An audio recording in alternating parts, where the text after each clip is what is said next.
Hi Stampin' friends, I'm making a couple of quick videos for you today. The first one I can't wait to show you is the way that I am doing the leaves for my stick project. I had a project with a stick in a vase with magnolias on it, and I decided it'd be cute to have fall leaves on it.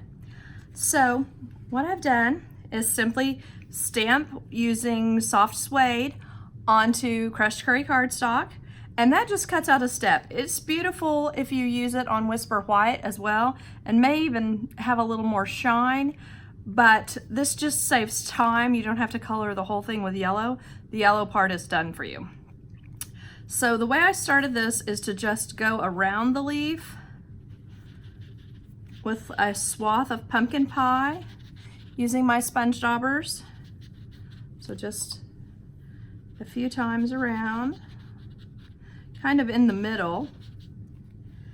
And then I'm using Mary Merlot for a few places around like this, just to give it a little bit of texture. And it's not quite brown, it's more of a, has a little bit more red in it. So of course, because you know, Merlot wine, it just gives it a little more color than just plain brown would do. And I just kind of go back and forth putting a little more color here and there. And then one thing I like to do is, a lot of times leaves have a little green in them, so I like to do just a couple of places with some nice green, just to kind of give it a little bit of more texture.